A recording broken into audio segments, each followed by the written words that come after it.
우리가 대상 쓸 때 삐찌를 떼고 나가서 한국 사람 인체하고 어디서 왔냐? 한국에서 왔다. 잘 대해주지. 식당 사장부터 환호하고 K-팝 하면서 할 때 그때부터 대한민국의 국민의 자긍심이랍니까? 그걸 많이 느꼈댔죠. 본격적으로 발언을 들었을 때 뭐 제일 힘든 게 자존심이라 그럴까? 나는 북한에서 외교관이었는데 이 정도에서 날 이렇게 해줘야 되지 않나? 뭐 이런 거 자꾸만 북한식 사고를 하고 계속 있었다 그럴까요?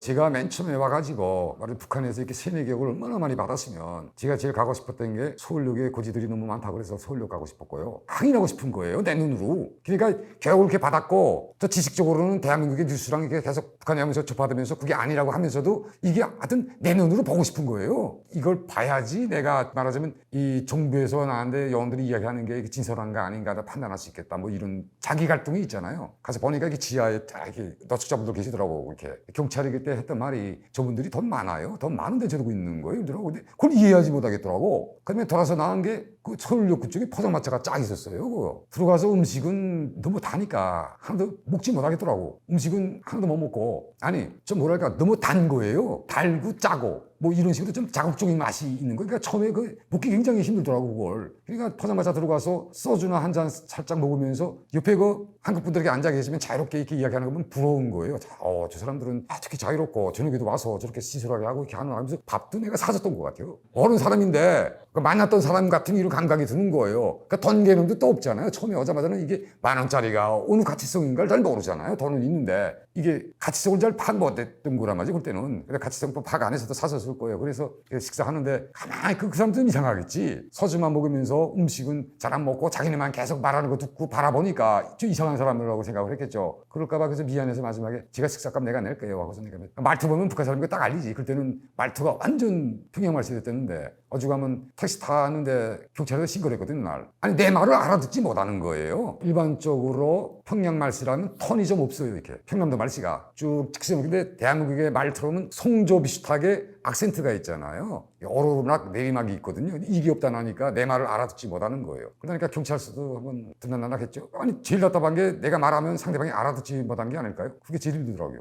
지금도 같이 있는 한국 분들이 내가 이렇게 이야기를 하게 되면 50% 정도 알아듣는다고 그러더라고요. 이거 왜냐면 일반적으로 여기는 국경지대에 사시던 분들이 많이 탈북을 하지 않았어요. 그러니까 국경지대 언어에 익숙해진 것 같아요. 사람들이. 그러니까 내 쪽에 이쪽 평남도 쪽이나 이쪽 말씨에는 적응을 못해. 그 말씨가 좀 새롭고 그러니까 이쪽에 탈북한 분들이 좀 작잖아요. 얼마 없거든요. 내 생각엔 80% 이상이 다 이쪽 국경지대 쪽이에요. 근데 여기하고 여기 말투가 틀리는 거예요. 그러다 나니까 처음에 굉장히 많이 힘들었죠. 그때. 그렇죠. 언어가 소통이 안 되는데 사실 경찰서도 왔다 갔다 했다는데요. 신고를 해서 간첩 신고해서. 우선 첫째 도착해서 제일 힘든 게 현실 감각이 떨어진다 그럴까요? 현실 감각이 떨어진다는 게 뭐나 자본주의를 아니면 대한민국에 대해서 진짜 현실이 맞다 들리잖아요. 그러니까 현실을 잠깐만 부정하고 싶은 거예요. 처음에는. 그러니까 저녁에는 북한에 있는 꿈을 꾸는 거예요. 착각이 오는 거예요. 눈 뜨면 북한이라고 생각을 하는 거예요. 그러다가 아차 내가 어디 와 있지 하고 생각해보면 대한민국에 와 있는 거예요. 그런 걸 많이 느꼈고요. 그 다음에 둘째로 조금 이걸 내려놓기가 힘든 것 같아요. 자기의 자존심이라 그럴까? 나는 북한에서 외교관이었는데 나는 북한에서 뭐 김일성종합대학, 외고대학 뭐 하여튼 이런 대학교를 다 졸업했는데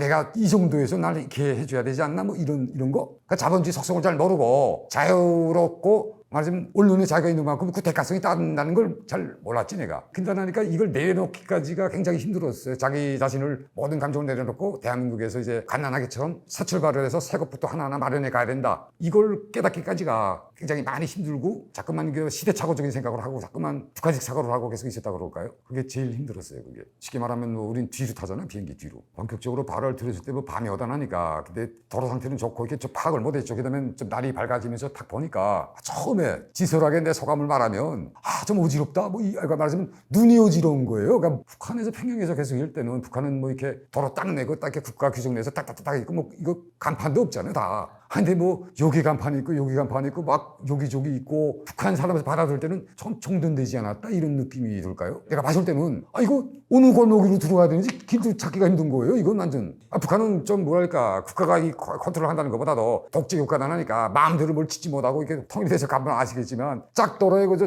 똑같이 생긴 아파트가 딱딱딱 이렇게 붙어 있으니까 그러니까 조금은 좀 그렇게 느꼈던 것 같아요. 처음에. 그러니까 난 뭐 긍정적인 것도 많은데 진솔하게 그저 내가 처음에 느꼈던 그 감정 이야기합니다. 그리고 뭐 대통령 탄핵 뭐 이런 간판도 있고 하니까 말하자면 말로만 들었지 현실 감각이 떨어졌다 그럴까요? 내가 현실에서 보니까 받아들이는 그게 입장에서 봤을 때 조금 더 새로워지더라고요.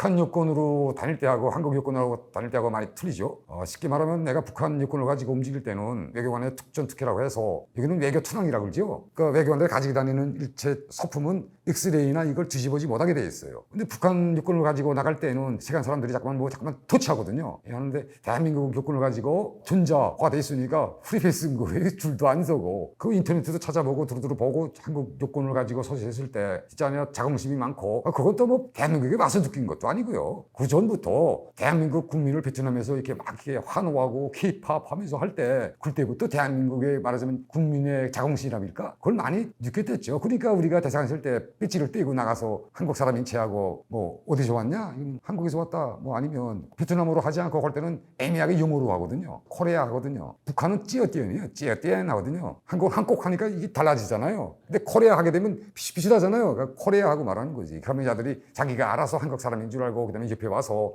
잘 대해주지. 식당 사장부터. 그러니까 거기서부터 말하면 대한민국의 국민된 그런 자긍심이나 이런 걸 간접 체험했다 그럴까요? 그렇죠. 하여튼 대한민국의 위상이 하여튼 굉장하잖아요. 탈북 계기를 보게 되면 여러 부류가 있겠죠. 준비 있게 탈북하는 분하고 단기간 내에 갑자기 이게 옳은지 맞는지도 모르고 이렇게 탈북하는 사례 뭐 이렇게 될 거예요. 근데 일반적으로 후자가 더 많을 거예요.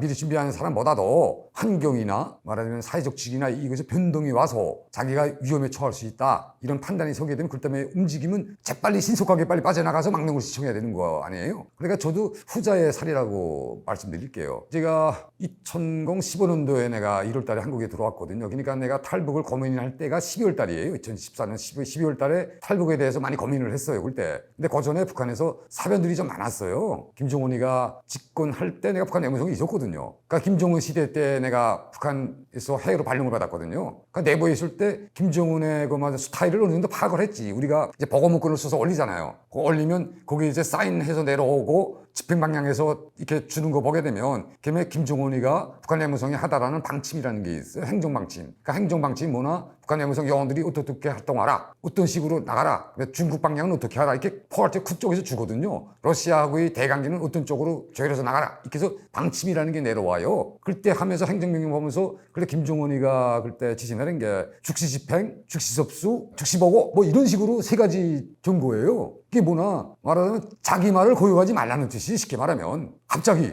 올라서자마자 그러니까 우리는 생각하는 게 기대감이라는 게 외무성 앉아있으면서 우리도 해외적으로 보니까 조금 김정은 시대에는 말하자면 이게 닫아놨던 틀을 조금 더 열어놓고 사람들을 좀 더 편하게 해주지 않을까 이런 기대감에 있었거든요. 기대가 한순간에 싹 사라진 거예요. 더 무서운 거예요 지금. 거기다가 또 노동신문에도 나왔지만 앉은 자리에서 자리지킴이나 하는 일꾼이 아니라 창조성을 발휘해가지고 새 것을 만들어내는 일꾼이 되라 이렇게 대단하니까 나이 든 사람들이 그러니까 맞으면 정년퇴직을 했던 분들이 굉장히 힘들었겠지. 언제 날아갈지 모르는 거예요 목이. 하고 젊은 사람들을 그때 막 등용을 했어요. 계속 바라보면서 아차 여기서 좀 잘 못하다가는 여기서 내가 힘들겠구나 이런 문제 파악을 했고요. 그 다음에 둘째로 장성택 사건이라고 있지 않았어요. 2011년도. 그게 북한 내부 엘리트 중에 큰 타격을 주고 생각을 기피하게 다 만들었거든요. 그게 쉽게 말하면 장성택이라는 그분이 북한 내부 안에 들어가서 영향력이 어느 정도 있어요. 영향이 있다는 게 많은 인적 기반을 가지고 있다는 거예요. 인맥이 많다는 거죠. 인맥이 많다니까 거기 엮인 사람들이 많은 거예요. 그러니까 저도 그 부르지. 내가 직접적으로 엮이기보다는 내 가족이나 내 뭐 친척이나 이게 끈끈이 이게 엮여져 있는 거예요. 근데 북한에서 일반적으로 옛날에 사례들이 있기 때문에 어떻게 처벌이 당하고 하는 걸 우리는 직감하고 있잖아요. 항장혁 스님이 탈북했을 때도 숙청이지 북한식으로. 그러니까 이제 장성택 그분이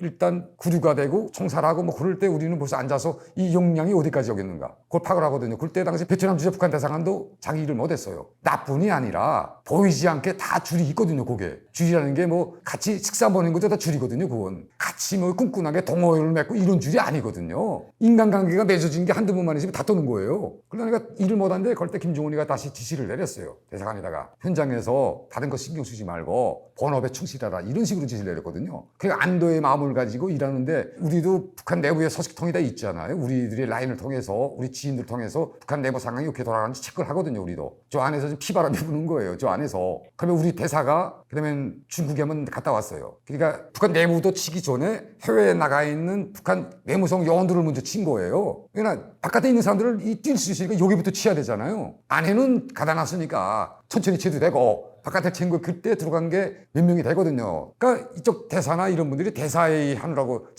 차로 중국에 갔지 거기서 잡아갔거든요. 그러다가 그것도 쭉 바라보면서 아 점차적으로 이게 치겠구나. 그다음에 또 북한의 그 말하자면 숙청 스타일에서 조금 달라진 게 뭐나 옛날에는 현지에서 이렇게 기부수하고 잡아갔거든요. 지금은 북한에서 내부에서 무슨 일이 있다. 말하자면 부임 기간이 다 끝나가지고 들어가서 거기서 잡아가는 거예요. 이제는 잡아가는 스타일이 조금 변했다고 할까요? 모른 척하고 가만히 있다가 현장에서 이번에 도취됐는데 이제는 들어오라. 모르고 들어가면 거죠. 공항에서 내리자마자 거기서 없어지는 거지. 중발돼 버리는 거예요. 그다음에 거기서 중발이요. 그러니까 그런 사례들을 보면서 나도 날 잡아간다 뭐 이런 거보다도 두려움이 많았지. 거기에 대해서. 그러니까 내가 두려움이 많으니까 갈등이 선 거예요. 내 마음속에 갈등. 아침에 출근해서 대사관 나가서 일을 보면서도 저녁에 들어와선 어떻게 할까? 어느 게 정성일까? 계속 고민하는 거예요. 그러다가 마지막에 그래도 내가 이제 북한에 들어가서 하여튼 조사는 받아야 될 거다. 조사 받으면 이제 우리는 일명 빨간 줄 튄다 그러거든요. 딱 빨간 줄 튀게 되면 다시 해에 못 나오잖아요. 위험인물이잖아요. 내가 그걸 판단을 하고 그러면 대한민국으로 내가 막록을 시청하고 여기로 기순하게 된 거예요. 그렇죠. 내가 12월 달 그가 빠져나가는 시기도 매일 업무를 나가야 되니까 명조를 택하거든요. 명절에는 일반적으로 업무를 대사관에 나가서 보지 않고 아침에 좀 늦게 기상하잖아요. 사람들이. 그 여유 공간을 틈을 타서 그다음에 쫙 빠지는 거죠. 아무 날이나 택하지 않고. 저도 그래서 명절날을 택해가지고 빠졌죠. 그래서 그때도 고민이 많고 딱히 어떤 감정이 드는가. 제 집이 있을 거 아니에요. 베트남에. 그 우측엔 운전수가 살았고 저기 무관하고 안전대표가 살았고 내 탁 우회가 입동서기관이 살았어요. 이렇게. 딱 밤에 어떤 느낌이 되는가. 문 딱 걷어 차고 와서 적세에 묶여가는 느낌이라고 할까? 문이 딱 열리는 것 같아요. 계속. 그러니까 심리적으로 불안감이 극도에 달했다는 거지. 그런 거 막 시달릴 때는. 그러다 내가 탈북하자 하고 타는데 탈북이라는 게 북한 대사관이 그래요. 북한 대사관이 내부에 CCTV가 있어요. 이게 직선으로 쭉 보는 게 있거든요. 그러니까 내부 사람 통제겠지. 사각지대가 하나 있긴 있는데 그러니까 앞쪽으로 직선은 아예 막힌 거예요. 그러니까 옆에는 미국 사무소고 그 미국 사무소 쪽으로 넘어갈 수는 없잖아요. 그쪽으로. 그러니까 이쪽에는 막혔지. 그러니까 딱 앞쪽 정문으로 봤는데 앞쪽 정문이 두 개인데 걸로 딱 빠져야 되겠는데 그러면 그 앞에 딱 나가면 또 베트남 공 안에 CCTV가 떠 있는 거예요. 또 이중이지 지금. 베트남 공 안은 딱 24시간 지키잖아요. 거기도 대사관이니까. 그러니까 카메라가 다른 뒤쪽으로 빠졌단 말이죠. 거기. 그러니까 나무에 이렇게 매달아놨지. 그러니까 나무 뒤로 빠졌지. 이렇게 딱 붙은 데서 이렇게 빠져서 나왔는데 딱 나오니까 또 베트남 공 안이 또 무서운 거예요. 앞에가 중국 대사관이 됐다고요. 우리가. 팔레스타인 대사관 옆에 있었고 딱 빠져나기 다음에 거기서 택시를 탔지. 택시 타고 쫙 나왔는데 막 딱 첩보용 가보는 거고 그러니까 자기도 모르게 하다가 택시를 갈아타야 된다 뭐 이런 느낌이 오는 거예요. 따라오지도 않는데 심리적으로 원래는 24시간 안전대표방에 그게 화면에 있어가지고 녹화하면서 계속 들다 보거든요. 그러니까 내가 새벽에 빠졌거든요. 자는 시간 1시 이럴 때 빠졌으니까 쫙 나왔는데 택시를 갈아타고 쭉 했는데 처음에 생각은 어떻게 빠지려고 그랬나. 그 전에 내가 프랑스 대사관에 가서 빠지려고 하다가 못 빠졌거든요. 그 다음엔 이게 지금 2차 시도지. 2차 때는 실패하고 베트남에 있는 프랑스 대사관으로 들어가려고 하다가 그걸 못 들어간 거예요, 내가. 타고 나오니까 저녁 한 6시 반쯤에 거기 들어가려고 그러다가 대사관에 업무가 끝났다면서 공안이 나가버린 거예요. 근데 내가 낮에 갈 수는 없잖아요. 업무 시간에 갈 수는 없잖아요. 내 업무 간두고 갈 수는 없잖아요. 제가 못 갔지. 1차는 안 됐고 2차가 지금 이제 새벽 1시에 쭉 빠져나가면서 그때 계획이 사이공으로 내려와서 사이공에서 말하자면 브로커를 끼고 라오스 쪽으로 넘겠다 이렇게 생각을 했지 내가. 라오스 넘어서 태국으로 빠지던지 그러니까 라오스도 북한 대사관이 있거든요. 우리 지인들이 선우강이랑 있고 다 있으니까 우리 얼굴 다 알거든요 지금. 그러니까 야들에 따라붙으면 이제 무조건 라오스 쪽에 이제 임무를 주겠는데 라오스에 안전대표가 있거든요. 그래서 라오스 쪽에서 내가 빨리 빠져서 태국으로 빨리 빠져나가야 된다. 근데 국경을 넘으려면 이거 아무래도 한국 사람들의 대한민국 사람들의 도움을 받아야 되겠다 하고 생각은 했댔어요. 그때 왜 우리가 대한민국을 선택하지 않나. 대한민국은 미국에 가게 되면 처벌의 수위가 더 강도가 높아져서 북한에 있는 가족들이 조금 덜 다칠 수 있겠나 이런 자기 위로감이라 그럴까? 뭐 모르지. 그런 위로감에 대한민국을 선택하지 않거든요. 그래서 택시기사한테 이야기를 했죠. 호치민 쪽으로 내려가자. 사이공 내려가자. 근데 그게 굉장히 먼 길이에요. 그게 베트남이 이렇게 끼쭉하게 있거든요. 근데 하노이는 꼭대기고 사이공은 밑이거든요. 3일 거리거든요, 이게. 근데 방도가 없는 거예요. 근데 차라리 심리적으로 빨리 하노이 시내에서 빠져나가야 되잖아요. 하여튼. 불안하지, 얘네들이 인원 풀어가지고 이렇게 막을지 모르니까. 근데 고속버스가 새벽 1시에 고속버스 안 다니니까 택한 게 택시였지, 택시. 근데 내가 미국 달러로 해서 돈을 좀 차고 있었거든요. 그 돈 갖고 있는 걸 다 갖고 나왔으니까. 그래서 물어보니까 $1,000 정도 내라 그러더라고. 내려가는 거. 그래서 알았다. 근데 베트남 택시는 그러더라고. 자기네 회사에다 보고하고 사이공 내려가는 거 보고하고 가야 된다 그러더라고. 그래서 보고를 하더라고. 택시기사가 앞에 이렇게 자기네 회사하고 통화 막 하잖아. 이렇게 뭐 이렇게. 그래서 택시기사한테 전화 좀 달라고 그랬지, 내가. 내 전화는 이제 못 쓰잖아요. 내 전화 자체는 왜 못 쓰나? 이게 북한 대사관에서 하는 것보다도 베트남 외무성에 내 전화번호가 등록돼 있어요. 외교관은 나가게 되면 자기 번호를 그 나라 주재국 외무성에다 줘야 되는 거예요. 그러니까 내 번호가 거기 있으니까 난 베트남 정부도 무섭잖아요, 지금. 그러니까 그 전화 달랬지. 달래가지고 대한민국 대사관에다 전화를 걸었죠. 그래서 도와달라. 그래서 뭐 그분들이 도움을 받아서 오게 된 거죠. 그들이 일하는 아시는지 모르겠는데 대한민국의 대사관에 전화하라고 몇 번 시도를 했죠. 4시간 조금 가는 거죠. 대사관에서 빨리 나와야 5시 반인 거예요. 또 여러 사람들이 주의가 꿀지 않게 저녁 식사나 커피 타임 또 커피가 먹으러 나가는 것처럼 살짝 나가서 그러면 싹 돌면서 거기서 이게 베트남 사람들과 전화기 달래가지고 한국 대사관에 전화를 거는 거예요. 아, 그런데 아니 이거 잠깐만 업무 끝났다 그러니까 답답한 거예요 지금 이거. 그래서 한 탈북 기회를 몇 번 왔다 갔다 하면서 놓친 거예요. 계속 전화만 받으면 안심이 있게 하노이 시내에서 이렇게 해서 비기다가 쫙 빠지겠는데 이건 난 지금 그게 안 되다 나니까 사이공 쪽으로 내려갈 생각을 했단 말이죠. 그래서 무심결에 거기서 전화를 한 거예요. 전화했는데 아니 근데 왜 전화하면서 내가 북한 외교관입니다 뭐 이렇게 말할 수는 없잖아요. 또 북한 사람인데 뭐 그때 탈북이라는 단어도 잘 몰랐거든요. 탈북이라는 단어는 대한민국 와서 알았고요. 거기서 뭐 탈북하지는 않잖아요.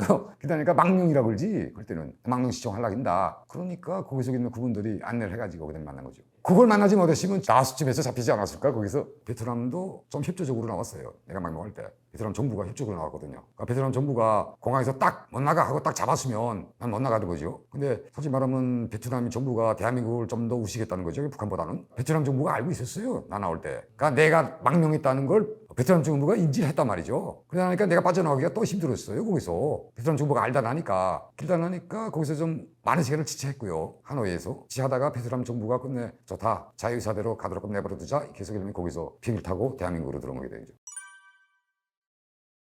잡히는 경우에 잡히면 이제 일단 뭐랄까 이때까지 같이 일하던 동료나 이게 동료에서 왼수가 되는 거예요. 내가 어제까지 같이 업무 같이 보고 옆 책상에 있다가 이제 이렇게 되면 그 다음부터 나는 왼수가 되는 거예요. 이 사람들한테 어느 방에 가둬놓겠죠. 거기다 놓고 누가 지키겠죠. 또 왜나 이게 또 북한 그 당국에다가 북한에서는 조국에다 보고한다 그러는데 북한 외무성 말로 조국에다 보고해가지고 지시가 떨어질 때까지 난 잡혀 있어야 되는 거예요. 거기서 이제 지시가 떨어진다면 어떤 사람이 날 데리고 가든지 날 뭐 기부수를 하든지 묵기 상태에서 이제 중국까지 소환이 되겠죠. 거기서 이제 수랑공항 들어가자마자 나는 수용소를 가든지 일단 잡히게 되면 죽는 게 더 낫지 않을까? 일단 잡혀서 들어가서 기게 되게 되면 말하자면 뭐 인간이 아닌 거지. 그러니까 죽은 목숨이랑 같은 거예요. 막 죽이고 뭐 일진 않는다 쳐도 북한이 막 이렇게 뭐 잡았다 청산하지 않는다 그러지만 일단 들어가면 이제 보세요. 국민권 다 박탈하고 국민은 국민이 아닌 거예요. 짐승인 거예요 벌써. 국민권 박탈하고 일정한 수용소나 이런 데 갖다 놓게 되면 그러면 북한이 놔둘 따름이 진짜 목을 구도 앉아 이런 굉장히 강도 높이 시켜면 죽을 때까지 거기 기다리는 거지. 당국이 지금 앉아서 죽이진 않고 자체로 죽을 때까지 그런 고통을 당하느니 차라리 뭐 해외에서 죽는 게 더 낫지 않을까? 이렇게 생각을 합니다. 탈북을 결심할 때는 자기가 각오하고 잡힐 걸 대비하고 각오하고 탈북 다 하는 거예요. 그렇죠. 근데 우리가 또 외교관이다 나니까 좀 유리한 측면도 있죠. 리스크가 좀 작다 그럴까? 해외에 있다 나니까 다른 나라 나가는 게 좀 더 자연스럽게 나갈 수 있다 그럴까요? 남들이 늦지 않게. 그러니까 조금 많은 그 탈북민들이 고생한 것처럼 비하면 난 뭐 고생한 게 아니죠. 행복하게 간 거죠. 행복하게 날아간 거죠. 비행기 타고.